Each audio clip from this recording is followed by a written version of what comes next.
Alright, here's a 124 scale Crown Vic. This is a, I believe, Classic Metalworks vehicle. Classic Metalworks, sure enough. Obviously painted and decaled as a Michigan State Police unit.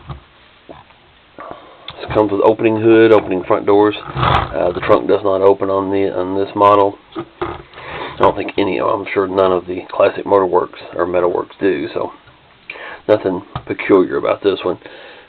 One thing I do like about the little plastic piece that serves as an engine, they do a little bit of a couple of colors under there, which gives a little bit of detail. But other than that, pretty much the entire interior comes gray. So as you can see, I painted, maybe you see with my awesome camera, painted some of the radio equipment and console there in the middle black, kind of give it a little bit more contrast so it can be seen. As far as the lighting on this one, fairly basic. Flashing headlights, flashing taillights, rooftop strobe. I have 2 strobes in there, so kind of give a couple different flash rates to it. But other than that, fairly basic. Power switch right back here in the back. Push button switch. Again, this one does, or not again, but this one does not have a siren. Excuse me, installed. Again, the lighting, flashing headlights. You can see the rooftop strobe. My camera's probably not going to pick it up very well, but there are 2 separate strobes in there. Give a couple, like I said, different pattern. I don't want to say patterns, but anyway, the 2 strobes flash at a different rate. So you can actually have a front and a rear flash. And steady tail lights. Now, anyone that builds these cars, especially this Classic Metalworks, when you pull these apart, they have a chrome piece inside the headlight housing.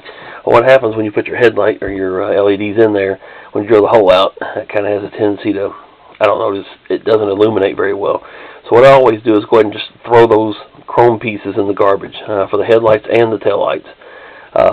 And just use a Dremel tool with a small bit, take all the paint off inside the housing, so it's silver inside, which lets the LED can actually sit further back in the light bucket, if you want to call it that, in the light housing, and causes it to illuminate the headlight lens a little bit more than just like a little dot of light, which is what a lot of these Metalworks do, because there's not a whole lot of clearance in there. Same thing for the taillights. Now these taillights, when you get them, they almost have a pink look to them. So what I usually do on them, same thing, throw the chrome light bucket away, the reflector, throw it in the garbage, take my Dremel tool, take all the paint off the inside of this, and then to make these lenses look a little bit more red, and turn this off.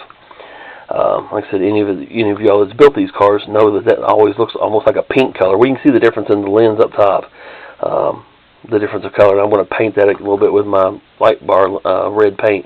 But you can see a difference in the 2, and this is normally the color of that. So it's like a real light red, pinky color. But when you take this apart, you can take all that blue paint off here, or whatever color of the car you're using, and like I said, I take my red light bar paint the inside of that housing completely red. So it looks more like a red chrome, which, like I said, darkens up the whole lens and makes it look more realistic, like I said, more of a red color. So anyway, there you have it. I appreciate the order, and I'll get this, along with your other 5 black and whites, shipped out tomorrow. Thank you very much.